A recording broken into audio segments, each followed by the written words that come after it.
하나님 말씀 보도록 하겠습니다. 출애굽기 12장 12절부터 20절까지의 말씀입니다. 출애굽기 12장 12절부터 20절까지의 말씀. 저와 여러분이 한 절씩 교독하고 마지막 절은 합독하도록 하겠습니다. 출애굽기 12장 12절부터 20절까지의 말씀입니다. 교독합니다. 내가 그 밤에 애굽 땅에 두루 다니며 사람이나 짐승을 막론하고 애굽 땅에 있는 모든 처음 난 것을 다 치고 애굽의 모든 신을 내가 심판하리라. 나는 여호와라. 내가 애굽 땅을 칠 때 그 피가 너희가 사는 집에 있어서 너희를 위하여 표적이 될지라. 내가 피를 볼 때 너희를 넘어가리니 재앙이 너희에게 내려 멸하지 아니하리라. 너희는 이날을 기념하여 여호와의 절기를 삼아 영원한 규례로 대대로 지킬지니라. 너희는 이래 동안 무교병을 먹을지니 그 첫날에 누룩을 너희 집에서 제하라. 무릇 첫날부터 일곱째 날까지 유교병을 먹는 자는 이스라엘에서 끊어지리라. 너희에게 첫날에도 성회여 일곱째 날에도 성회가 되리니 너희는 이 두 날에는 아무 일도 하지 말고 각자의 먹을 것만 갖출 것이니라. 너희는 무교절을 지키라. 이날에 내가 너희 군대를 애굽 땅에서 인도하여 내었음이니라.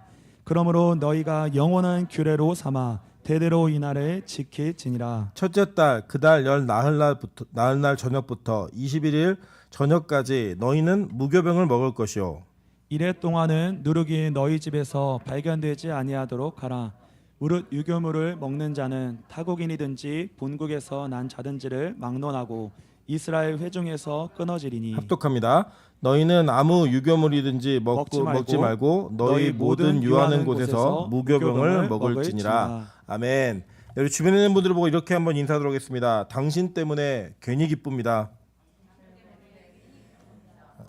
앞뒤로도 인사하시겠습니다. 괜히 기쁘게 하는 얼굴을 가지셨군요.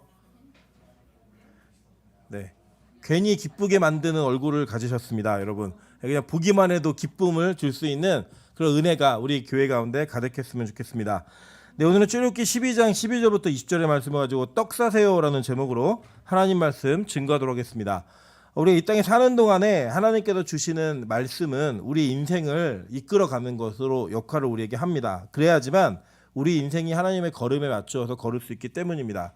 특별히 오늘 이 출애굽기 12장에 있는 이 말씀은 이 유월절과 무교절이 이어져 있는 말씀 가운데 이 유월절과 무교절이 우리에게 어떤 의미가 있는지, 그리고 이것을 통해서 과연 우리가 신약 시대에 예수를 믿는 사람으로서 어떻게 살아가는 존재인지를 다시 한번 살펴보고 그 내용 가운데 우리가 많은 은혜들을 누리기를 간절히 소망합니다. 특별히 이제 여기 본문에 오늘 보시면 하나님께서는 10가지 재앙을 통하여서 이스라엘의 백성들을 구원하시고 그 구원하시는 것 가운데 반드시 하시는 일이 있었는데 그게 뭐냐면 12절이에요. 보니까 이렇게 얘기합니다. 내가 그 밤에 애굽 땅에 두루다니며 사람이나 짐승을 막론하고 애굽 땅에 있는 모든 처음 난 것을 다 치고 애굽의 모든 신을 내가 심판하리라. 나는 여호와라 라고 얘기했습니다. 자, 이 내용은 뭐냐면 이런 겁니다. 하나님께서는 10가지의 재앙을 통해서 애굽의 신들을 하나씩 다 치셨어요. 그리고 마지막 10번째 재앙, 장자의 죽음을 통하여 애굽의 모든 신을 내가 심판하겠다라고 말씀하시는 겁니다. 그러니까 지금까지 했던 이 모든 심판 가운데 하나님께서 심판하고자 하시는 애굽의 신들이 다 들어있고 마지막 10번째 재앙에 그 심판을 완성하시면서 애굽의 신들을 심판하시는 것들을 완성하시겠다라는 거예요. 그 이야기는 뭐죠? 우리가 10가지 재앙이 있었던 이유를 계속 누누이 설명드렸죠. 이 10가지 재앙은 뭐 때문에 있었냐면 바로 이스라엘 백성들의 세계관을 바꾸기 위해서 하나님께서 진행하셨다고 말씀하셨습니다. 그러니까 즉 마지막 재앙인 10번째 재앙이 진행이 되어지면 그들의 세계관이 완전히 바뀌어진다라는 거예요. 그 완전히 바뀌어지는 것 가운데 하나님께서 이스라엘 백성들에게 명령하신 그 명령이 있었는데 그것이 무엇이냐면 바로 유월절 절기를 어떻게 지키느냐입니다. 그 절기의 내용은 저희가 살펴보았는데 간단히 이야기하면 양을 잡아 그 피를 문설주와 임방에 바르면 하나님의 죽음의 사자가 그 집을 넘어가겠다라는 거예요. 그러면서 이 유월절과 함께 무교절이 이어져 있습니다. 그 이어져 있는 내용이 여러분 오늘 읽으신 15절입니다. 너희는 이래 동안 무교병을 먹을지니 그 첫날에 누룩을 너희 집에서 제하라. 무릇 첫날부터 일곱째 날까지 유교병을 먹는 자는 이스라엘에서 끊어지리라 라고 얘기했습니다. 여러분 오늘 제가 나눠드린 간지에 그 달력 지도를 보시면 제가 일부분을 캡처해서 드렸는데요. 여기 보시면 그 니산월, 그러니까 아비벌이죠. 아비벌 10일 날 양을 선택했죠. 그죠? 6월절 양을 선택을 하고 그리고 14일 날 양을 잡았어요. 그죠? 그리고 15일 날부터 6월절 첫날이라고 얘기하죠. 그리고 그 뒤에 뭐라고 써 있죠? 무교절 이렇게 돼 있습니다. 보이시나요? 그러니까 6월절은 사실은 하루인데 6월절 첫날이라고 왜 이렇게 되어 있나 이렇게 보면요. 실제로 이 무교절의 기간은 아비벌에 있었던 그 니산월 아비벌 똑같은 말입니다. 아비벌 니산월에 있었던 그 14일에 양을 잡고 6월절을 딱 지키는 그 시간부터 이어지는 절기예요. 그래서 초반에 이게 분명히 성경은 이 6월절과 무교절을 구분해 놓았습니다. 그런데 이게 붙어 있다 보니까 후대로 넘어가면 이 절기가 하나로 합쳐져요. 여러분 보시면 레위기 23장 6절부터 8절입니다.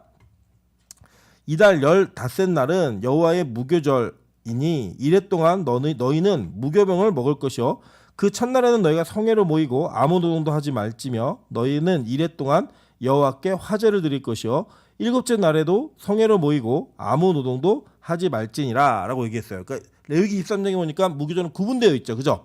그러면 다른 날로 구분되어져 있는데 여러분 신명기 3번 먼저 볼게요. 3번 신명기 16장 1절부터 8절입니다.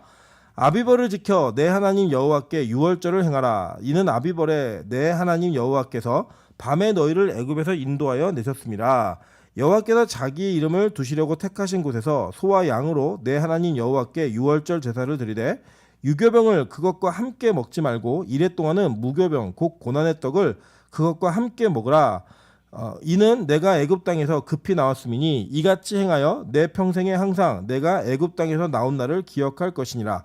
그 이래 동안에는 내 모든 지경 가운데에 누룩이 보이지 않게 할 것이요 또 내가 첫날 해 질 때에 제사 드린 고기를 밤을 지내 아침까지 두지 말지며 6월절 제사를 내 하나님 여호와께서 내게 주신 각성에서 드리지 말고 오직 내 하나님 여호와께서 자기의 이름을 두시려고 택하신 곳에서 내가 애굽에서 나오던 시각 곧 초저녁 해질 때 6월절 제물을 드리고 내 하나님 여호와께서 택하신 곳에서 그 고기를 구워 먹고 아침에 내 장막으로 돌아갈 것이니라. 너는 엿새 동안을 무교병을 먹고 일곱째 날에 내 하나님 여호와 앞에 성회로 모이고 일하지 말지니라 라고 얘기해요. 저희 신명기에 보니까 이 신명기의 내용에서는 6월절이라고 얘기하면서 무교절을 붙여버렸죠. 그냥 이제 통으로 하나가 돼버린 거예요. 여기서는 계속 6월절 지키라 라고 얘기해놓고 실제로는 무교절을 지키라고 명령했던 그 명령이 함께 포함되어지는 내용을 보시게 될 겁니다. 즉 이게 어떻게 이어지는 거냐면 우리 지난 시간에 보셨던 것처럼 6월절 마지막 만찬 때에는 먹는 음식이 있었어요. 그죠? 근데 그 중에 먹는 음식 중에 하나가 뭐였냐면 무교병이에요. 이 무교병은 여러분이 쉽게 이해하시면 그러니까 이스트를 넣지 않은 빵이에요. 떡, 그냥 밀가루. 이제 그걸 이제 먹는 건데 이게 발효를 시키면 이 발효되는 것은 빵이 부풀어 오르죠. 그죠? 부풀어 오르고 구우면 더 맛있어요. 그런데 이제 이거는 뭐의 상징이냐면 사치, 허영, 교만 이런 거의 상징이에요. 원래 거보다 훨씬 큰 거예요. 그 여러분 대부분 빵을 사 보시면 식빵 같은 거 막 꾸기면 조그매지죠. 그죠? 원래 카스테라 같은 것도 막 꾸기면은 원래 들어간 양은 얼마 되지 않는데 그거 되게 조그맣게 이렇게 부풀어 올라가고 커 보이지만 이게 탁 누르면은 공갈빵 이런 것처럼 쪼그라든단 말이에요.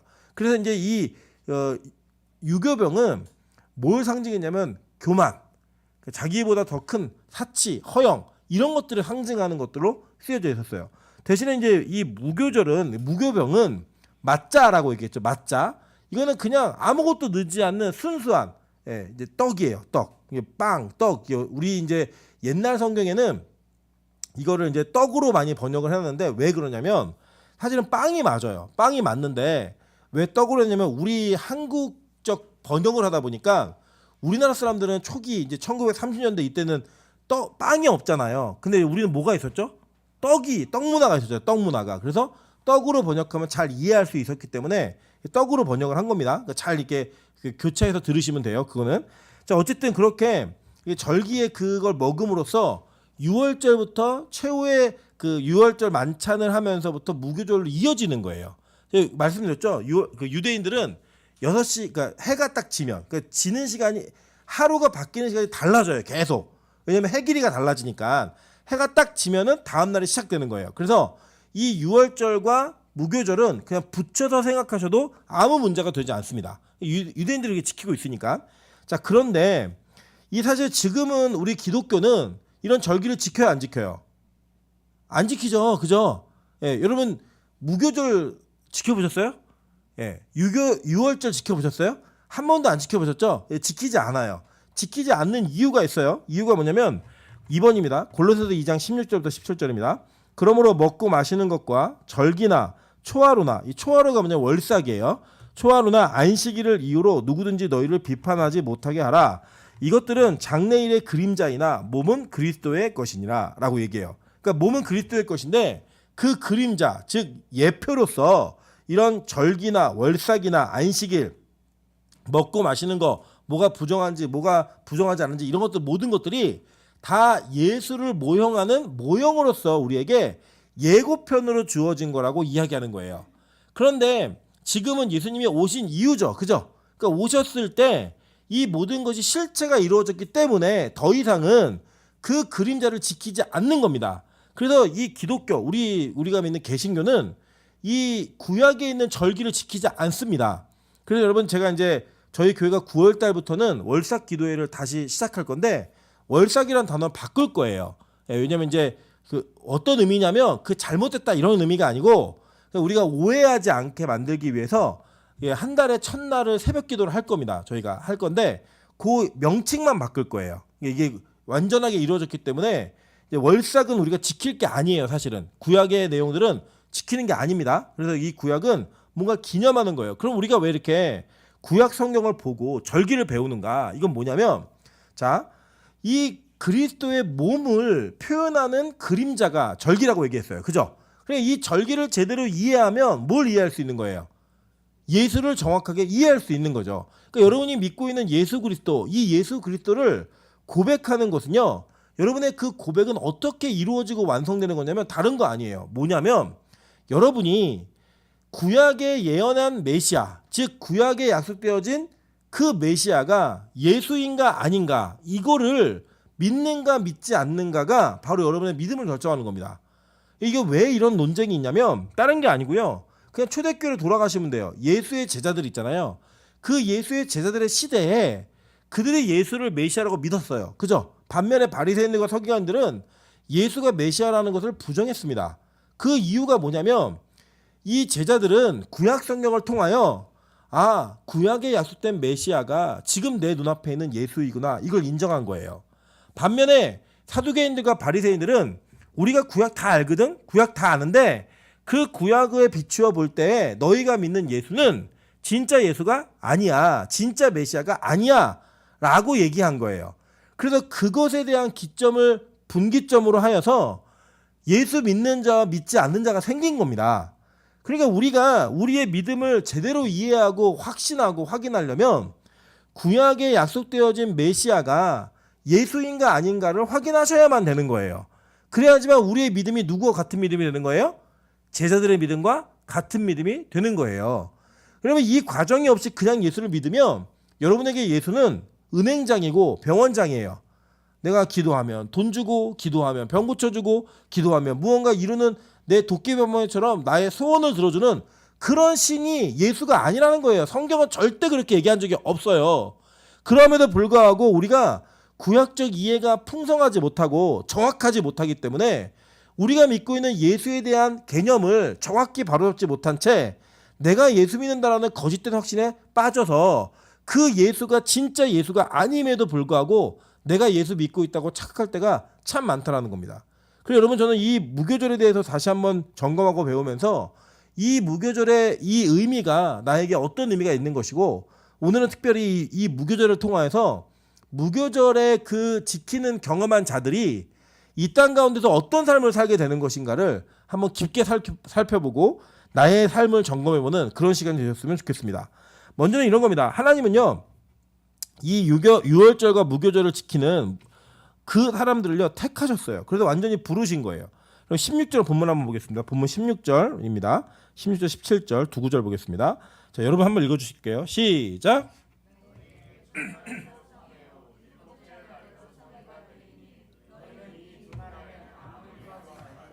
각자의 먹을 것만 갖출 것이니라. 너희는 무교절을 지키라. 이날에 내가 너희 군대를 애굽 땅에서 인도하여 내었음이니라. 그러므로 너희가 영원한 규례로 삼아 대대로 이날을 지킬지니라. 자, 하나님께서 이 무교절을 지키는 자들에게 뭐라고 얘기하셨냐면 너희가 일주일 동안 무교병만 먹는데 그 첫날도 성회다라고 얘기합니다. 이 성회라는 단어가 히브리어로는 미크라 코데시라는 단어인데 이게 뭐냐면 하나님의 선택에 의해서 분리되어진 거룩한 공동체라는 뜻이에요. 그러니까 분리되어진 거룩한 공동체예요. 즉 이 내용을 좀 더 풀어서 이야기하면 애굽에 같이 살고 있었던 이스라엘 백성들을 하나님께서 분리시키셨다는 거예요. 그 분리시킴으로 말미암아 어떤 공동체를 만들겠다고 하신 거예요? 거룩한 공동체를 만들겠다라고 결정하신 거예요. 그래서 그들을 찍어서 부르신 거예요. 그냥. 그럼 나중에 보면요, 우리가 이제 12장 이 뒷부분에 가면 배우겠지만 이스라엘 백성들이 쫓겨납니다. 애굽으로부터. 출애굽한 거 아니에요. 이 애굽의 사람들이 너무 미워갖고 제발 나가 그래서 쫓겨나요. 그러니까 하나님께서 택한 자들이 그 애굽으로부터 나오게 되는 자가 되는 거예요. 그래서 여러분 이 믿음은요 여러분이 스스로 결정하는 게 아닙니다. 어느 날 갑자기 믿음이 여러분 안으로 훅 들어와 버려요. 그래서 나는 내가 이거 진짜 믿나 안 믿나 몰랐는데 어느 순간 그것이 정확하고 분명하게 믿음의 고백으로 이어지게 됩니다. 그 뚫고 들어옴, 그게 바로 하나님이 우리를 택하셨고 그 택하신 가운데 우리를 이끄시는 확실한 증거예요. 여러분 그래서 이런 경험들이요 사실은 성인이 되어서 예수를 믿는 분들에게는 조금 더 명확하게 나타납니다. 뭐 예를 들면 우리 교회에는 지금 저 북쪽 구역인 함경 북도에서 내려온 우리 향미자매가 있죠. 여러분 보면요 북한이라는 땅에서 하나님이 18살에 탈북하게 하셔가지고 지금 한국에 온 지 7년 만에 이제 우리와 함께 신앙생활 하거든요. 물론 와가지고 그 오는 과정 속에 예수님을 만났어요. 경험한 그 경험이 있어요. 그 경험을 통하여 그 이끄시는 그 은혜는 이걸 누가 계산으로 자기의 결단을 했다고 생각하겠어요. 여러분 넘어오다 죽는 사람도 정말 많고요. 넘어와가지고 한국까지 못 들어온 사람도 참 많아요. 제가 예전에 그 청년 때 이 북한 선교를 하기 위해서 이제 갔을 때 단동이라는 지역에서 낚시터를 위장을 해갖고 선교사님이 북한 사람들을 탈북민들을 숨겨서 성경 공부시키고 이렇게 돌봐주시는 분이 계셨어요. 그래서 그분들을 만나갖고 저희가 같이 저희 6명하고 그분들 10명 정도의 인원이 모여서 대화를 쭉 나누는데 거기 있는 분들이 이렇게 같이 강을 형제 자매가 넘어오다가 형제 자매가 죽었어요. 근데 그 얘기를 눈물 한 방울 없이 얘기해요. 눈물 한 방울 없이 얘기해요. 이유는 뭐냐면 그런 일이 수없이 너무 많이 일어나기 때문에. 그때 그 증언들을 들어보면 너무 많은 그 시체들이 막 떠내려오는 것들을 이렇게 봐가지고 그 선교사님이 그때 참 많이 자기는 울었다고. 근데 북한 주민들은 그게 너무 익숙한 현상이어서 그런 것들에 대한 슬픔이 없대요. 물론 이제 자기 나름대로 슬픔의 표현 방식이겠지만 예를 들어 우리 같은 경우에 같이 남매가 수영하고 이렇게 놀다가 하나만 죽었다? 그러면 얼마나 슬프겠어요. 얼마나 아프겠어요. 그게 고백하면서도 얘기하면서도 참 아픈 기억이겠죠. 근데 아무런 눈물 없이 얘기해요. 왜냐면 너무 많이 그런 일이 벌어지니까. 근데 그런 가운데에서 하나님이 한 자매를 택하셔서 이 땅에 보내신, 이곳에 보내셔서 신앙생활 하시는 게 자기의 우연과 의지일까요? 전 절대로 그렇게 생각하지 않습니다. 하나님 택하셨기 때문이에요. 그리고 우리 여기 동화 형제도 있지만 여기 불교 집안이거든요. 우리 동화 형제 이모가 주지스님이세요. 네, 주지스님이셔서 저 집안은 불심이 그냥 특심한 집안이에요. 그냥. 네. 그러니까 예를 들어 저희 어머니가 하늘문 기도 원장님 이렇게 되는 것처럼 저 집의 이모님이 그런 분이에요. 영적으로 집안을 다 이렇게 통치하는. 근데 그 가운데에서 가위 눌렸는데 예수를 보고 교회를 나와서 예수를 믿고 있어요. 여러분 이게 우리 인간이 가지고 있는 계산으로 가능한 일일까요? 절대로 그렇지 않습니다. 하나님의 택하심이에요. 여러분 이 택하심이 얼마나 하나님께서 우리를 사랑하시는 증거냐면 나의 자격 조건과 가능성을 보지 않으신다는 거예요. 내 과거가 어땠든 내 출신이 어땠든 내가 어떤 능력이 있건 그런 거 아무 상관없어요. 하나님은 그냥 무조건적인 선택을 통하여 우리로 하여금 그 하나님의 은혜를 누리게 하신다는 거예요. 그리고 그들에게 말씀하신 게 뭐냐면 너희도 그냥 무교절 지켜 이거예요. 지키면서 그 떡을 먹으라는 거예요. 그래서 그 공동체를 뭐라고 부르시냐? 성회라고 부르신다는 거예요. 성회. 여러분 이 성회라는 단어가 또 다른 곳에 어떻게 쓰이냐면 이제 히브리어로는 아체레트라고 쓰이는데 이게 회집, 종교적인 집결, 절기 이런 뜻으로 쓰여요. 그 모임 이게 뭐냐? 교회예요. 교회. 여러분 우리가 그렇게 부르심을 받은 자라는 겁니다. 로마서 1장 6절부터 7절입니다. 너희도 그들 중에 예수 그리스도의 것으로 부르심을 받은 자니라. 로마에서 하나님의 사랑하심을 받고 성도로 부르심을 받은 모든 자에게 하나님 우리 아버지와 주 예수 그리스도로부터 은혜와 평강이 있기를 원하노라 라고 얘기해요. 너희는 어떻게 된 자래요? 그리스도로 말미암아 부르심을 받은 자, 그리스도의 것으로 부르심을 받은 자라고 성경은 명확하게 얘기하고 있습니다. 갈라디아서 5장 13절에 이렇게 얘기합니다. 형제들아 너희가 자유를 위하여 부르심을 입었으나 그러나 그 자유로 육체의 기회를 삼지 말고 오직 사랑으로 서로 종노릇하라 라고 얘기했어요. 자, 그 부르심을 받은 그리고 부르심하신 이유가 뭐예요? 자유인으로 만든 거예요. 뭐로부터? 죄로부터. 그런데 그 죄로부터의 자유함으로 인하여 방탕하고 방종하지 말고 서로에게 뭐가 되래요? 종이 되라는 거예요. 뭐래요? 사랑으로. 그 목적으로 부르심을 받은 공동체인 겁니다. 즉 저와 여러분은 이 세상 가운데에서 하나님의 특별한 은총으로 부르심을 받은 자예요. 믿으십니까? 그 부르심에 목적이 있다는 거예요. 어떤 목적이요? 서로에게 종노릇하게 하기 위해. 우리 섬기는 거예요. 교회는 섬기는 공동체, 희생하는 공동체, 서로를 위해 서로를 주인으로 삼아주면서 종이 되는 공동체인 거예요. 그래서 여러분 교회에서 대접받고자 하고 높은 자리에 앉고자 하고 누군가가 나를 섬겼으면 좋겠다라고 생각하는 사람은 기본적으로 교인이 아닌 거예요. 그런 요구는 누가 할 수 있냐면 초신자가 할 수 있는 거예요. 아직 예수를 믿지 않는 그런 분들은 우리가 무조건 섬겨야 돼요. 그분들을 위해 우리가 부르심을 받은 거예요. 종의 역할을 하기 위해서.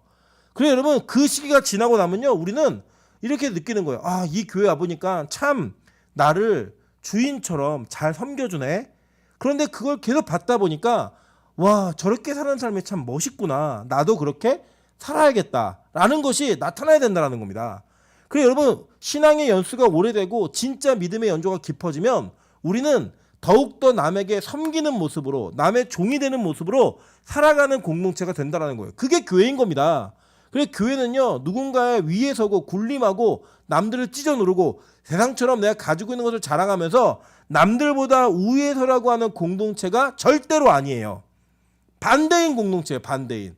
낮아지려 하고 내려가려고 하고 남을 더 나보다 낮게 여기는 그 좋게 여기는 그런 모습으로 서가는 자들, 그런 사람들의 모임이 바로 공동체이라는 겁니다. 그래서 여러분 이게 그 천국의 비유가 있잖아요. 비유 뭐냐면 천국하고 지옥의 그 이게 목사님들이 만들어낸 비유겠죠. 어떤 비유냐면 가면 이게 밥이 다 차려져 있대요. 천국에도 밥이 다 차려져 있고 이 지옥에도 진수성찬이 차려져 있는데 젓가락을 긴 걸 준대요. 숟가락도 긴 걸 주고 그래갖고 지옥에 가면 서로 자기가 먹으려고 그걸 퍼가지고 먹지도 못하고 다 흘리는데 천국은 서로 먹여주는 거예요. 서로.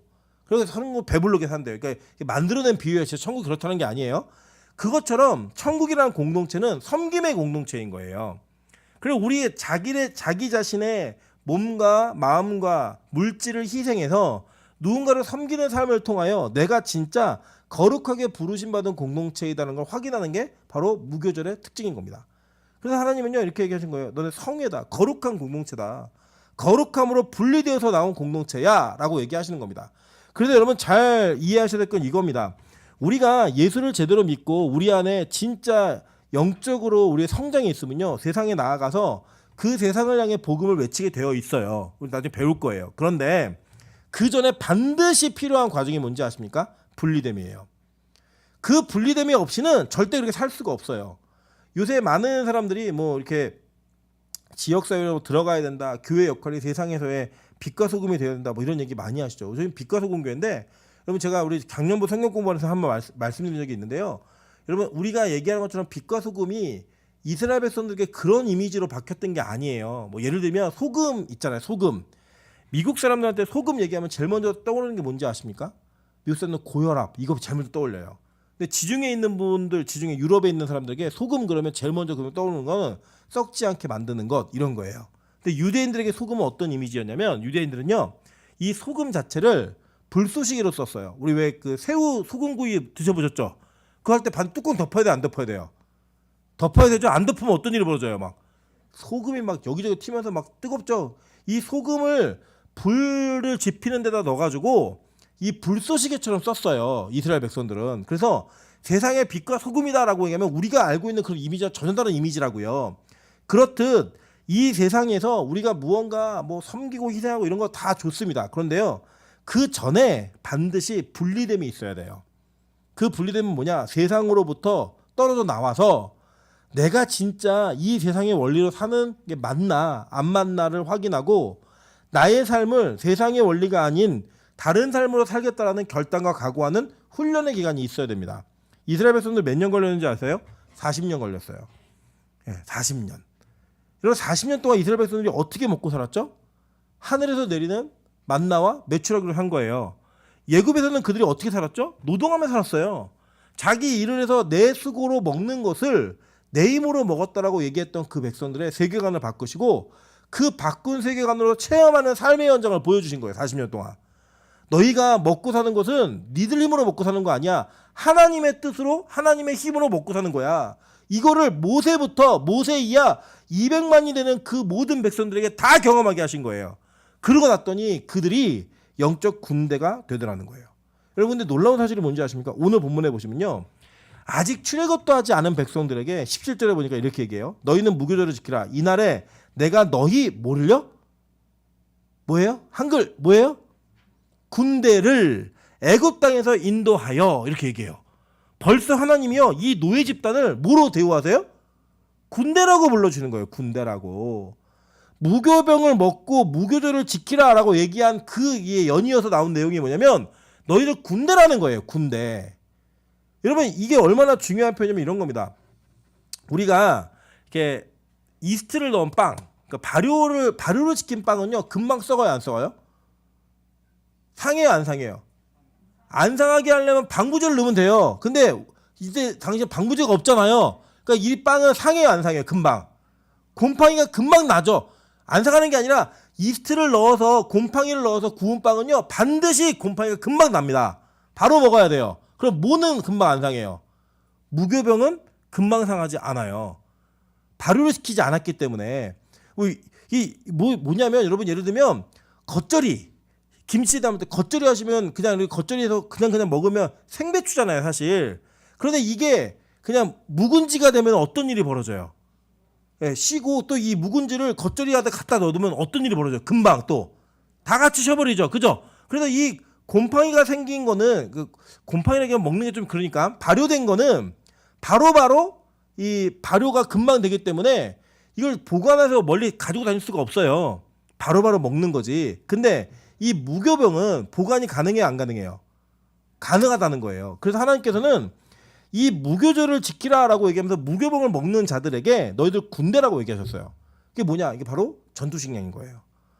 그럼 보시면 우리가 이제 군대 가신 분들은 아시죠? 저도 이제 군대를 잠깐 다녀왔습니다. 4주 동안 다녀왔는데, 굉장히 많이 비웃으시는군요. 안 가신 권사님들이 비웃으시는 건 뭔지 모르겠지만, 하여간 갔는데요. 이제 그때 그 독수리 훈련 기간이 겹쳐가지고 기관병들이 다 이제 훈련을 나간 거예요. 그러니까 이제 훈련병들은 있으니까 최소한은 이번에 남아 있으니까 유효 기간이 지난 군대 식량을 줍니다. 그리고 뜯으면 비빔밥 나오고 뭐 뜯으면 뭐 찌개 나오고 막 이래요. 밥 나오고 그거 주는데 그거는 이제 최대한 진공포장도 했고 아주 이렇게 다뤘지만 이 전투 식량은 휴대가 용이하고 어디든지 뜯으면 그냥 바로 먹을 수 있게 만들었어요. 우리나라 군대 식량이 얼마나 좋냐면 요새는 딱 불 지펴갖고 데워서 먹을 수 있게도 이렇게 만들었다고 얘기하더라고요. 이제 그런 군대 식량을 전투 식량을 만들어서 이들 갖고 다니면 하는 일이 뭐냐면 전투할 때 먹는 거예요. 계속 이거를 상하지 않으니까. 그래서 여러분 그 몽고가 전 세계를 지배하는 그 몽고 제국을 이뤘을 때 맨날 가져다니는 게 육포예요. 육포 가져다니면 막 뜯어 먹으면서 막 하루에 막 몇백 킬로씩 막 전진하고 막 행진하고 막 이랬거든요.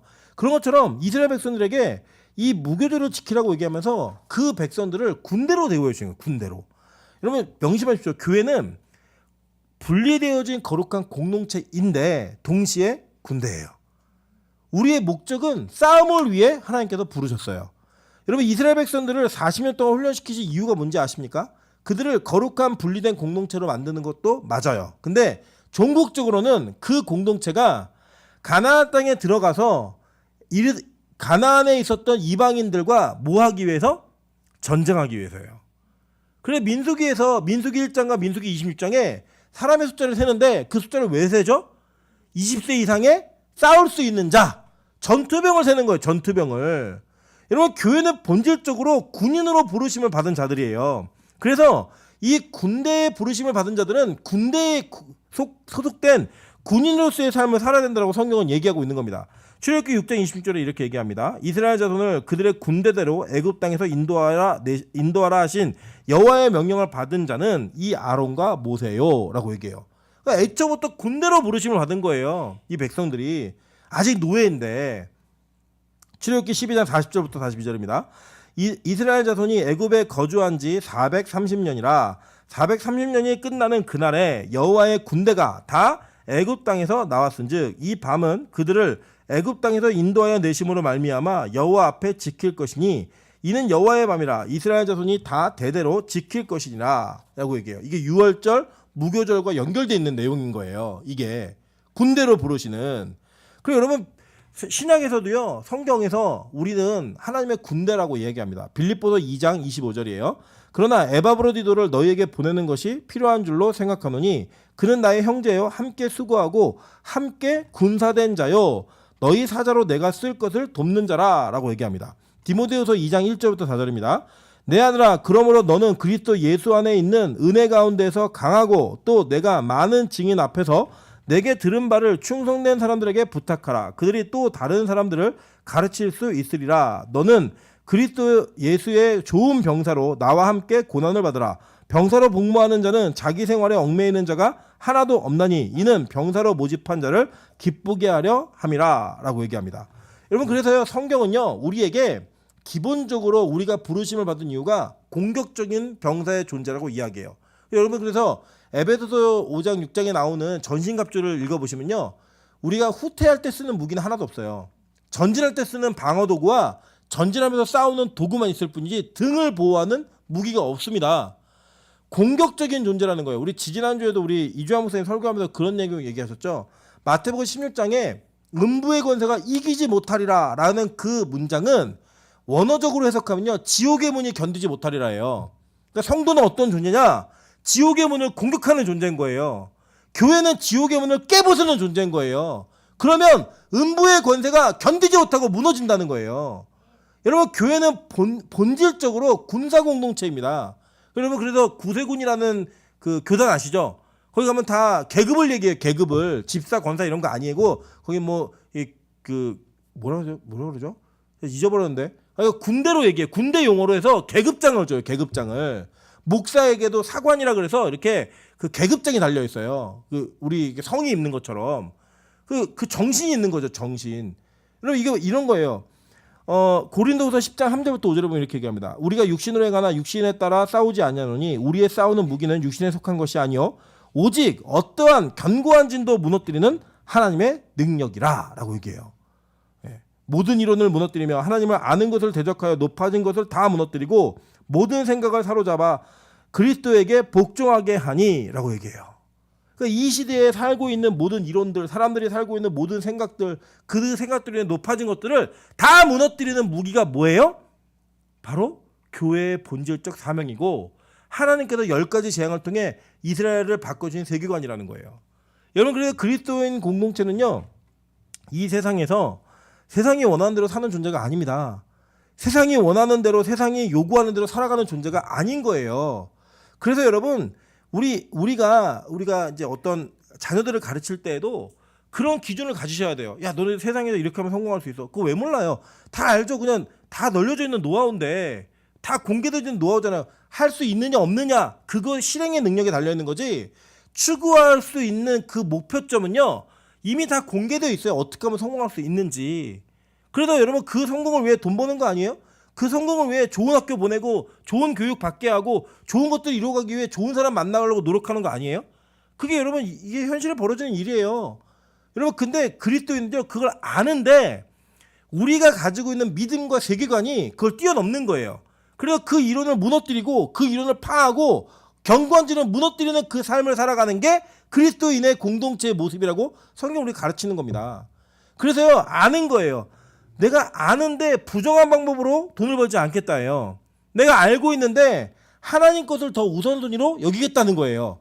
그래서 그것들이 무너짐으로 말미암아 아무것도 모르는 순진함 때문에 신앙생활을 열심히 하는 게 아니라 다 아는데 그걸 심지어는 이루었는데 그걸 놓을 수 있는 자들, 그들을 진짜 성도라고 성경은 가르치는 거예요. 여러분의 교회는요, 세상에게 막 쫄아가지고 막 숨어있고 위축되어 있고 그런 공동체가 아닙니다. 여러분, 세상은요 교회를 미워해요. 예수님께서 세상이 너희를 미워하는 걸 이상하게 여기지 말라고 얘기하셨어요. 그것이 두려워가지고 내가 예수 믿는 것, 내가 예수 믿는 것대로 살아가는 것들을 잘못 표현하거나 다르게 얘기하는 거 아니에요. 제가 뭐 근처에도 그렇지만 제자들에게 항상 얘기하는 게 뭐냐면, 야, 너희들 결혼할 때도 세상이 하는 것처럼 다 하려고 하지 마. 그게 옳은 게 아니야. 그거는 이 세상의 상술과 세상이 말하는 애정의 표현이라고 얘기하지만 그거 아니야. 진짜 복음의 공동체와 복음의 가정을 이룰 수 있는 올바른 길로 걸어가기를 난 원하고 그렇게 되기를 바란다라는 기도를 항상 하면서 제가 조언을 합니다. 이유는 뭐냐? 여러분, 우리 그리스도인은 다른 존재잖아요. 아닙니까? 맞잖아요. 근데 교회 밖을 나가면 세상과 똑같아요. 교회 밖을 벗어나서 어떤 실제적 문제의 현실에 부딪히게 되면 세상 사람과 똑같이 생각하는 거예요. 여러분, 근데 우리가 교회 오면 그런 사람을 목사라 부르고 그런 사람을 교육자라 부르고 그런 사람을 장로 권사라고 불러요. 이게 맞아요? 세상이요, 교회를 조롱하는 이유는 다른 거 아니에요. 야, 니들 우리랑 다른 척하지. 근데 똑같잖아. 생각하는 거 똑같고 결정하는 거 똑같고 추구하는 거 똑같고, 그런데 너희들 거룩한 척하지. 니들 괜찮은 척하지. 그러니까 세상이 우리를 욕하는 거예요. 그냥 똑같다고 해, 더럽다고 해, 같이 섞여 살아. 그렇게 살면 욕 안 먹어요, 여러분. 근데 우리가요 이중적 삶을 사니까 진짜 욕을 먹는 거예요. 여러분, 정말 욕을 안 먹으려면 어떻게 살면 되는지 아십니까? 진짜 다르게 살면요 욕 안 먹어요. 존경받습니다.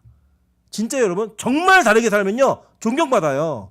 근데 우리가 애매하게 사는 거예요. 여기 한 발 저기 한 발. 그러다 보니 우리의 인생에, 우리의 삶에 하나님의 교회가 공격하는 공동체이고 이 세상을 이기는 공동체라는 걸 한 번도 경험하지 못하고 사는 거예요. 한 번도. 왜요? 싸울 마음이 없는데요. 싸울 의지가 없는데요. 세상에 가면 다 한편인데요, 우리가. 교회 오기만 하면 여기서는 아니라고 얘기하지만 나가면 똑같은데요. 여러분, 그게 결국에 우리 자신의 가치를 떨어뜨리는 일이라는 거예요. 가치를. 저는 우리 빛가서금교회 성도들이 세상에서 다른 존재로 평가받는 교회이기를 간절히 소망합니다. 야, 빛가소금교회 성도들은 달라. 빛가소금교회 권사들은 달라. 빛가소금교회 장로님들은 진짜 다르더라. 이런 얘기를 들을 수 있는 공동체가 되어야 된다는 거예요. 여러분, 이게 집에서도 마찬가지입니다. 가족에게도 마찬가지예요.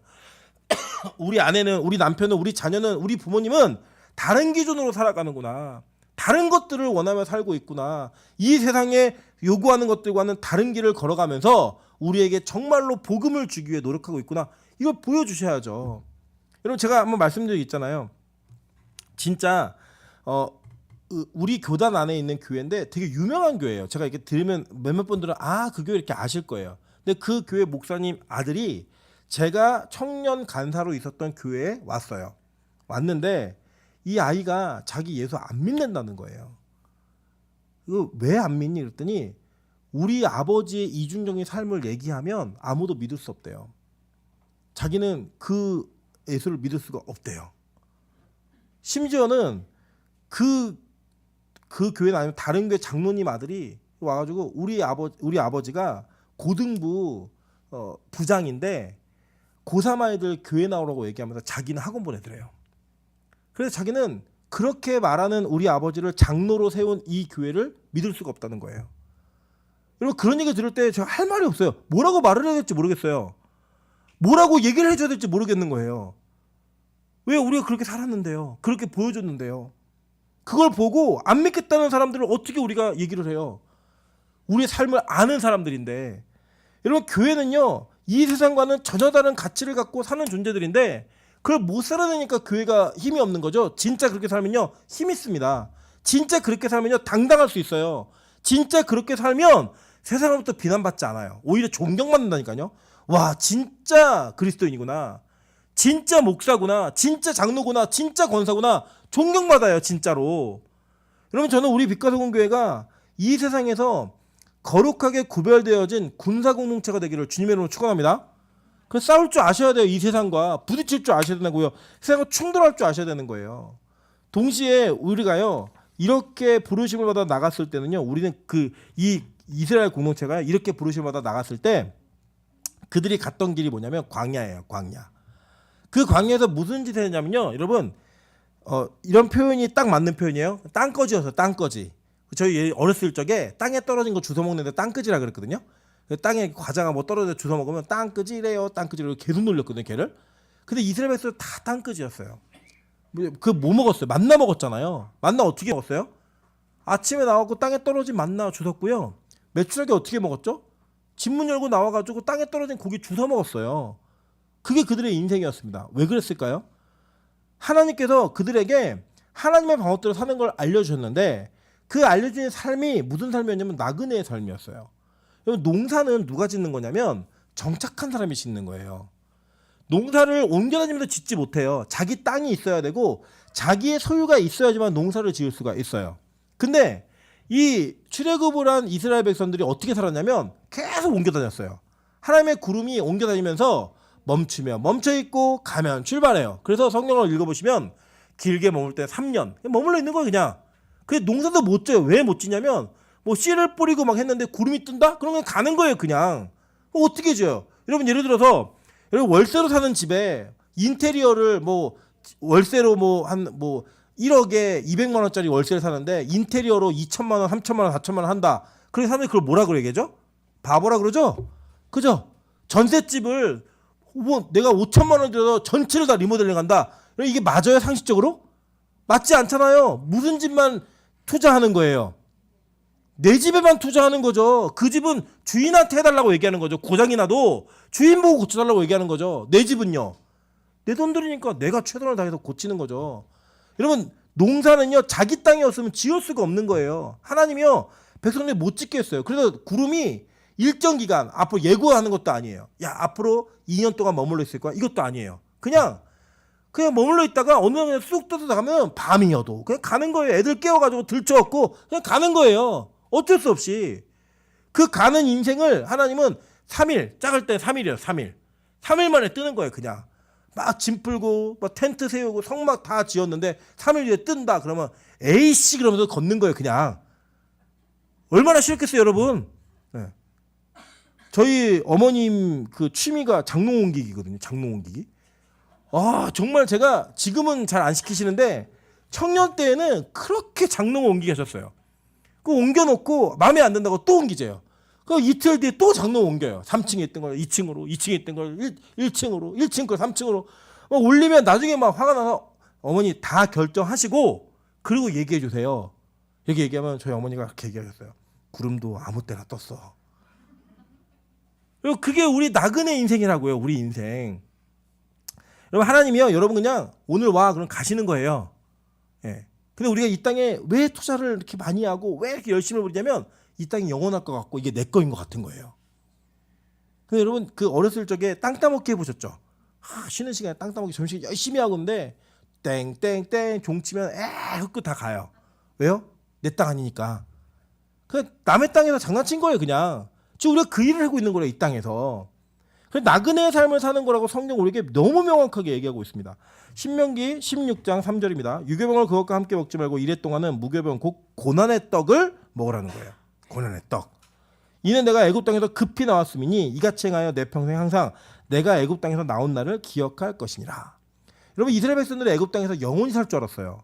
심지어는 하나님이 30년 동안 살게 하셨어요. 근데 어느 날 갑자기 툭 끄집어낸 거예요. 그리고 40년을 광야 생활을 합니다. 그 40년을. 자기의 의지? 없어요. 자기 계획? 없어요. 그냥 주님 말씀하시면 가는 거고 주님 말씀하시면 서는 거예요. 그냥. 그게 그들의 삶이었다고요. 출애굽기 12장 39절에 보면요. 그들이 애굽으로부터 가지고 나온 발교되지 못한 반죽으로 무교병을 구웠으니 이는 그들이 애굽에서 쫓겨남으로 지체할 수 없었음이며 아무 양식도 준비하지 못하였음이었더라 라고 얘기해요. 갑자기 쫓겨난 거예요. 그냥. 쫓겨나고 아무것도 준비하지 못하고 나온 거예요. 창세기 49장 9절에 야곱이 바로에게 이렇게 얘기합니다. 야곱이 바로에게 아뢰되 내 나그네 길의 세월이 130년이니이다. 내 나이가 얼마 못 되니 우리 조상 나그네 길의 연조에 미치지 못하나 험악한 세월을 보내었나이다 하고 이렇게 얘기해요. 보니까요, 야곱이 뭐라고 얘기하냐면 우리 아버지, 우리 할아버지보다 못 살았습니다. 근데 우리 조상이 다 어떻게 살았다고요? 나그네로 살았다는 거예요. 근데 이 나그네는 히브리어가 게르인데 이게 무슨 뜻이냐면 난민이에요. 난민. 난민 아시죠? 난민.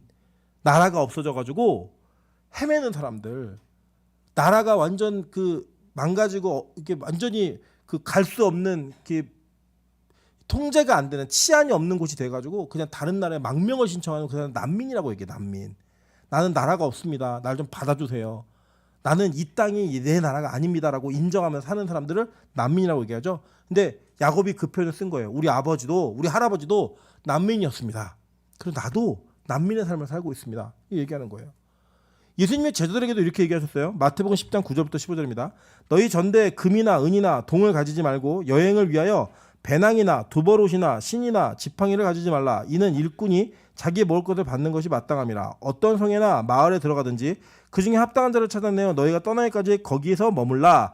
또 그 집에 들어가면 평안하기를 빌라. 그 집이 이에 합당하면 너희의 빈 평안이 거기에 임할 것이요 만일 합당하지 아니하면 그 평안이 너희에게로 돌아갈 것이니라. 누구든지 너희를 영접하지도 아니하고 너희 말을 듣지도 아니하거든 그 집이나 성에서 나가 너희 발의 먼지를 떨어버리라. 내가 진실로 너희에게 이르노니 심판날에 소돔과 고모라 땅이 그 성보다 견디기 쉬우리라 라고 얘기했어요.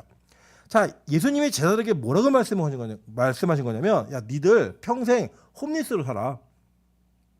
그냥 너희들 나그네고 너희들 그냥 이 땅을 떠도는 떠돌이들이니까, 난민이니까 뭐 준비하고 살지 마. 그럼 뭐라고 얘기해요? 여행을 위해서 배낭이나 두버롯이나 신이나 지팡이를 가지지 말래요. 심지어는 그것도 가지지 말래요. 그냥. 그리고 가갖고 뭐 하냐면 성에 들어가갖고 저 하루만 재워주실 분 이거 찾으라는 거예요. 그리고 재워준다 그러면 들어가서 거기서 얻어먹으면서 거기에 평안을 빌라는 거예요. 돈도 가지고 다니지 말라니까. 돈으로 대가를 치는 것도 아니고 그렇게 살아는 거 평생 제자들에게. 그리고 거기서 너희를 영접해서 너희가 그 집이 복 받을 만한 집이면 내가 그 집에 복을 줄게. 근데 그 집에 복을 못 받을 만한 집이면 그 복이 너희에게 돌아온다는 거예요. 그리고 너희를 핍박하고 가라고 하면 너희 발에 먼지를 떨어라는 거예요. 상관없다고 나오라는 거예요. 그냥. 여러분 이게 제자들에게 명령하신 제자들의 삶이었어요. 그죠? 그러니까 지금 우리가 하는 기도 제목과는 사뭇 다르시죠? 하나님 평안한 집을 주십시오. 뭐 진짜 비싼 집 우리 집값 좀 많이 오르게 해주십시오. 노원의 집값이 떨어져도 우리 집값은 안 떨어지게 도와주십시오. 우리 이런 기도하잖아요. 사실 내용이 이 땅에서 많은 거 소유하게 해주십시오. 더 높은 데까지 끝까지 올라갈 수 있게 좀 도와주십시오. 여러분 우리가 하는 기도는 예수님께서 말씀하신 내용과 전혀 다른 내용이잖아요. 이 내용이 제가 말씀드렸죠. 여러분 그렇게 기도하실 수 있어요. 그리고 기도의 응답도 받으셔야 돼요. 근데 그걸 받는 목적이 뭐라고 말씀드렸죠? 하나님이 살아계시다는 확실한 증거를 얻기 위해서지 그 자체가 목적이 되시면 안 돼요. 그 자체가 목적이 되면요 이방 종교에도 그런 종교 많아요. 여러분에게 뭘 줄 수 있는. 여러분 예수 믿는 사람만 부자 되는 거 아니잖아요. 예수 믿는 사람들만 높은 자리에 올라가는 거 아니잖아요. 그죠? 건진의 말을 들어도 성공하더라고요. 네. 그게 이 땅의 원리예요. 이 땅의 논리고. 여러분 그 성공이 진짜 우리가 추구할 만한 성공이에요? 아니잖아요. 근데 우리가 예수님을 그냥 포장만 했지 기도의 내용이 다르지 않다니까요. 제가 예전에 한번 말씀드렸죠. 제가 예전에 삼기동 교회 근처에 절이 하나 있는데 제가 호기심이 많잖아요. 그래서 그 절에 구경을 갔어요. 그 수능 그 시기예요. 수능 시 11월 달에. 근데 거기 절에 기도문을 적어갖고 이렇게 세워놓는 이렇게 그 명패 같은 거를 세워주는데 크기가 다르더라고요. 그래서 물어봤더니 돈을 많이 내면 큰 걸 해준대요. 돈 조금 내면 작은 거 해주고. 그 기도 제목을 쓴 걸 쭉 봤더니 다 자녀들의 입시, 합격, 어느 대학 뭐 이런 거 다 그런 내용이에요. 그래서 제가 쭉 읽는데요. 무슨 느낌을 받았냐면 맨 끝에다가 예수님 이름으로 기도합니다. 아멘만 쓰면 교회에서 흔히 들을 수 있는 기도 제목들이에요. 똑같아요. 뒤에 그것만 빠졌어요. 예수님 이름으로 기도합니다. 이것만 빠졌어요. 똑같아요. 여러분 그게 기독교의 가치예요? 여러분이 하는 기도 제목이 더 잘 이루어질 수 있는 종교가 기독교 이거 택하신 거예요? 아니잖아요. 그죠? 우리는 이 땅에 나그네로 선택받은 자들이에요. 그래서 무교병을 먹는 거예요. 고난의 떡을 먹는 거예요. 그래서 발교되지 못한 떡을 먹는 거예요. 돌아다녀야 되니까. 그게 무교병을 지키는 자들의 마음가짐인 거예요. 아, 나 나그네지, 나 난민이지, 나 주님이 원하시는 곳으로 가야 되는 백성이지, 그걸 추구하며 살아야겠다라고 얘기하는 거예요. 히브리서 11장 13절부터 16절 이렇게 얘기합니다. 이 사람들은 다 믿음을 따라 죽었으며 약속을 받지 못하였을 때 그것들을 멀리서 보고 환영하며 또 땅에서는 외국인과 나그네임을 증언하였으니 그들이 이같이 말하는 것은 자기들이 본향 찾는 자임을 나타냄이라. 그들이 나온 바 본향을 생각하였더라면 돌아갈 기회가 있었으려니와 그들이 이제는 더 나은 본향을 사모하니 곧 하늘에 있는 것이라. 이러므로 하나님이 그들의 하나님이라 일컬음을 받으심을 부끄러워하지 아니하시고 그들을 위하여 한 성을 예비하셨느니라 라고 얘기해요. 히브리서 기자가 믿음을 따라 살고 죽었던 모든 사람들의 삶을 정리했는데 뭐라고 얘기했냐면 그들이 땅에서는 외국인으로 살았다는 거예요. 헬라어로는 이 외국인이라는 단어가 크세노스라는 단어인데 이방인이라는 뜻이에요. 이방인. 그 다음에 나그네로 살았다는 거예요. 나그네. 헬라어로는 이게 파라피데모스라는 단어인데 이 단어가 거주하는 외부인, 난민 이런 뜻이에요. 그러니까 아까 우리가 봤던 히브리어랑 똑같은 뜻이죠. 히브리어로서 난민이 뭐라 그랬죠 아까? 게르라고 하는 그 난민이라는 단어와 똑같은 단어인 거예요. 똑같은 단어. 이 똑같은 단어로서 헬라어가 그대로 쓰여진 거예요. 그래서 그 정리를 쭉 해놓고 뭐라고 얘기냐면 이들이 자기의 본향을 사모했대요. 근데 그 본향이 갈대 우르가 아니에요. 자기들 태어난 곳도 아니에요. 진짜 본향이 어디였냐면 바로 하늘이라는 거예요. 하늘. 여러분 우리는 하늘로부터, 그러니까 이게 맞아요. 잘 보세요. 우리 예정론을 믿잖아요. 우리 대한예수교 장로회 합동 측은 예정론을 믿으시는 분들의 이게 그 논리로 따지면 우리의 출발은 하늘로부터 출발인 거예요. 하나님이 아예 천국에 들어갈 백성들을 정해 놓으셨어요. 그리고 그 천국을 꾸며 놓으셨고 완성을 할 때 이렇게 완성해야겠다라고 결정하시고 창조를 시작하신 거예요. 그러면 우리가 그걸 깨닫고 나면 우리의 원래 출발점은 어디예요? 저 천국부터인 거예요. 저희 우리가 완성되는 점이고 거기가 우리가 가야 될 곳인 거예요. 거기가 우리가 태어난 곳이고 우리의 본향이고 우리가 창조받은 목적이 거기에 있는 거예요. 거기가 우리 고향이라고요. 여러분 참 웃긴 게 나이가 들면 우리가 다 그 본향으로 좀 가고 싶어 하시는 것 같아요. 그래서 이게 귀향하고 시골로 내려가시고 이렇게 하시는 분들 보면 다 나이가 지긋하실 때 대부분 많이 내려가세요. 고향으로 가고 싶다 이런 얘기. 그래서 극동방송에 김장한 목사님이 국제결혼을 반대하세요. 사석에서 얘기하신 거 제가 들었어요. 직접 이렇게 목사님들끼리 모여서 얘기 들었는데 왜 반대하시냐면 사람이 나이가 들면 자기 고향으로 가고 싶대요. 그러니까 이제 아내분이 미국 분이시잖아요. 그러니까 아내는 미국 가고 싶어하고 자기 한국 있고 싶어하니까 이게 잘 안 맞는다고 이런 얘기하면서 국제결혼 별로 안 좋다고 이런 얘기를 하시더라고요. 그러니까 싸워서 안 좋은 게 아니라 마지막에 노년이 되다 보니 서로 자기 고향으로 가고 싶어하는 거예요. 그래서 여러분 그 결혼도 그냥 우리 교회에서 같이 하면 좋아요. 끝까지 여기 떠날 데 없이 그냥 여기가 우리 마지막 죽을 곳이다 하면 얼마나 좋아요 이게. 어쨌든 이렇게 되어지는 그 본향을 찾는데 우리가 영적으로 진짜 우리의 본향이 어딘지 깨닫게 되면 거기가 내 고향이고 여긴 나그네인 거예요. 그러니까 진짜 이게 우리 권사님들 진심은 아니시겠지만 내가 빨리 죽어야죠. 빨리 하나님 품에 안겨야죠. 이런 얘기 하셔요. 근데 그 진짜 가시라고 하면 좀 섭섭해하시긴 하시지만 그렇게 말씀하신 이유가 뭐냐면 이제 자기의 살 날이 얼마 남지 않았다는 걸 아시는 분들, 특별히 믿음 있는 분들은요. 죽음이 별로 두렵지가 않은 거예요. 이유는 뭐냐? 내가 본향으로 간다는 생각이 있으니까. 진짜라니까요. 제가 말씀드렸잖아요. 하늘문의 이금자 권사님. 남편분이 장로님이시거든요. 근데 그 권사님 진짜 날라리 권사님이었어요. 정말로. 근데 암이 생기고 그 암 때문에 엄청난 고난과 고통이 오면서 하나님이 나를 부르시는 본향이 어딘지 깨달으신 거예요. 그러고 나서 그 인생이 완전히 바뀌셨어요. 그래서 막 전도하러 다니시고 그 연약한 몸으로 쩔뚝쩔뚝거리며 예배를 오세요. 제가 장로님께 여쭤봤어요. 오늘 요새 권사님 어떠세요? 그랬더니 아유 우리 이금자 권사 너무 행복해합니다. 이제 언제 주님이 부르셔도 천국 간다는 확신이 있기 때문에 정말 하루하루를 기쁨으로 살고 있습니다. 제가 이 얘기 들을 때 얼마나 부러운지 아세요? 우리 교회도 그런 권사님들 나오셨으면 좋겠다. 우리 교회도 그런 장로님들 나오셨으면 좋겠고 우리 교회 청년들도 그랬으면 좋겠다. 이번에 조시영 목사님이 아들을 잃었잖아요. 24살밖에 안 된 아들을 잃고 그 다음날 찬양 인도를 하면서 기쁨의 찬양을 막 하는데 제 마음에 어떤 느낌이 드냐면 제가 그 찬양이 끝나고 나서 저희 어머니를 뵙고 이렇게 말씀드렸어요. 어머니 너무 부럽습니다.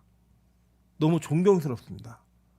그게 저희 어머니의 목회 결과거든요. 열매거든요. 천국을 그렇게 가르쳤더니 그 교회에 여러분 24살짜리 아들을 잃는다는 건 아버지로서 정말 비장함, 장이 끊어지는 애통함이 있는 아픔 아닙니까? 상상만 해도 끔찍하잖아요, 진짜. 그런데 그 아픔을 천국의 기쁨으로 이겨내는 거예요. 천국과 만날 수 있다고. 저 마지막에 잊혀지지 않는다니까요. 그 장면의 마지막에 나중된 자가 먼저 되는 기적을 세빈이의 죽음을 통해 보여줬다고 선포를 하는데 옆에 있는 분향소까지도 다 쩌렁쩌렁 울리게 그 얘기를 하는데 너무 멋있더라고요. 와, 저게 자식이 오늘 죽었는데 그 앞에서 할 수 있는 이야기인가? 여러분 아무렇지도 않은 거 아니에요. 저는 정말 그냥 가서 부둥켜 안고 그냥 펑펑 울었어요. 다른 거 안 하고 그냥 울었어요. 할 수 있는 게 그밖에 없더라고요. 근데 그 울음 뒤에 그 죽음을 승화시키는 믿음은 천국에 대한 소망으로 나타나는 거예요. 나 이 땅에 나그네로 왔고 세빈이도 나그네야. 우리 나그네 인생 끝나면 거기서 만나니까 하나도 그것이 어렵지가 않은 거예요. 이겨낼 수 있는 고통인 거예요. 이겨낼 수 있는 아픔인 거예요. 우리가 진짜 그 믿음이 있을까요? 다시 한번 점검해 보시자는 거예요. 정말 우리가 나그네의 삶을 살지 않으면 절대로 그것을 우리가 이룰 수 없습니다. 베드로전서 2장 11절에 이렇게 얘기합니다. 사랑하는 자들아 거류민과 나그네 같은 너희를 권하노니 너희 영혼을 거슬러 싸우는 육체의 정욕을 제어하라. 그러니까 여러분 이 의식이 있어야 싸울 수 있는 거예요. 이 의식이 있어야 이 세상에서 이길 수 있는 거예요. 죄 짓고 싶어도 야 나 나그네지. 이거 끝나는 세상인데 여기에서 누리고 즐기다가 죽지 말자. 영원히 죽지 말자. 이겨내는 거예요. 내가 이 다음이 있으니까 제가 참자. 하고 싶어도 참고 먹고 싶어도 참자. 이거 할 수 있는 거예요 우리가. 여러분 그래서 이런 것들이 이 하나님의 은혜로 말미암아 우리가 무교병과 무교병을 먹으며 무교절을 지키는 자들에게 있는 구조인 거예요. 뭐였죠? 첫째는 그들이 이 땅에서 거룩한 부르심을 받은 공동체이다. 이거 하는 거예요. 두 번째는 그들이 군대로서의 부르심을 받은 자이다.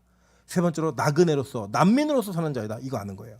하나님이 이 규례를 영원한 규례로 지키라고 말씀하셨어요. 근데 여러분 이 규례가 끝났죠. 그죠? 안 지키잖아요. 어떻게 변환되었나 볼게요. 누가복음 22장 19절입니다. 또 떡을 가져 감사기도 하시고 떼어 그들에게 주시며 이르시되 이것은 너희를 위하여 주는 내 몸이라. 떡을 떠시면서 뭘 주셨다고요? 이게 몸이다라고 얘기하셨다고요. 그러면서 뭐라고 얘기하셨냐면 너희가 이를 행하여 나를 기념하라 하시고. 그러니까 지금 이 무교병 절기가 예수에게 어떻게 나타나냐면 우리가 성찬을 하잖아요. 그 성찬의 때는 떡으로 우리가 왔다라는 거예요. 그러면 그것이 뭐의 상징이냐? 그래서 볼게요. 고전 11장 23절부터 26절입니다. 내가 너에게 전한 것은 주께 받은 것이니 곧 주께서 잡히시던 밤, 이게 6월절이에요. 잡히시던 밤에 떡을 가져다 축사하시고 떼어 이르시되 이것은 너희를 위하는 내 몸이니 이것을 행하여 나를 기념하라 하시고 식후에 또한 그와 같이 잔을 가지시고 이르시되 이 잔은 내 피로 세운 새 언약이니 이것을 행하여 마실 때마다 나를 기념하라 하셨으니 너희가 이 떡을 먹으며 이 잔을 마실 때마다 주의 죽으심을 그가 오실 때까지 전하는 것이니라 라고 얘기해요. 그러니까 성찬을 하면서 와 포도주 마셨는데 떡 먹었는데 이걸로 끝내지 말고 그 피와 그 몸으로 인한 새 언약을 전하라는 거예요. 예수의 죽으심 때문에 내가 이 떡을 먹었고 이 잔을 마시게 되었고 너희도 같이 이것에 동참해라 라고 말하라는 거예요. 그게 무슨 의미가 있는데요. 요한복음 6장 33절부터 35절입니다. 하나님의 떡은 하늘에서 내려 세상에 생명을 주는 것이니라. 그들이 이르되 주여 이 떡을 항상 우리에게 주소서. 예수께서 이르시되 나는 생명의 떡이니 내게 오는 자는 결코 줄이지 아니할 터요 나를 믿는 자는 영원히 목마르지 아니하리라. 아멘. 이거를 기억하면서 예수의 떡을 지금까지 떼라는 거예요. 계속. 그리고 그 떡을 먹을 때마다 내가 어떻게 건진받은 자이구나를 기억하며 누군가에게 너도 그렇게 건진받아야 돼 라는 복음을 전하는 거예요. 그래서 여러분 그리스도인은요 떡 파는 존재입니다. 떡 사세요 떡 사세요 외치는 거예요. 근데 누가 얼마예요 물어보면 값없이 사세요. 그냥 사세요 라고 말하는 거예요. 여러분 그게 바로 우리 그리스도인의 본질인 거예요. 오늘 설교 제목은 그래서 떡 사세요 떡 사세요. 여러분 오늘 여러분이 만나는 옆에 있는 이웃에게 떡을 파세요. 오늘 만나는 여러분의 가족들에게 떡을 파세요. 이 떡은 생명의 떡이고 이 떡을 먹는 자는 영원히 줄이지 아니하고 영원히 목마르지 아니하고 영원히 사는 영생의 은혜를 얻을 수가 있는 거예요. 우리 그렇게 떡 파는 존재예요. 우리가 왜 떡을 못 파는지 아세요? 떡을 안 먹어봤으니까. 떡을 안 먹어봤으니까. 우리 인생에 하나님의 이 은혜를 온전히 경험하지 못한 자들은 절대로 이 떡 파는 자리까지 갈 수가 없어요. 저는 우리 빛과소금교회가 진짜 이 떡 파는 그리스도인이 되기를 주님의 이름으로 소망합니다. 예수라는 떡을, 그 예수라는 그 참된 떡을, 참된 양식을 믿지 않는 자에게 전하고 먹지 못한 자에게 전함으로 말미암아 참된 예수 그리스도의 은혜가 이 땅 가운데 임하고 속히 그의 나라가 이 땅에 임하는 것을 기대하며 하루하루를 떡 파는 존재로 살아가시는 우리 빛과소금교회 성도 되시기를 주님의 이름으로 축원합니다. 같이 한번 찬양으로 기도하겠습니다. 우리 예수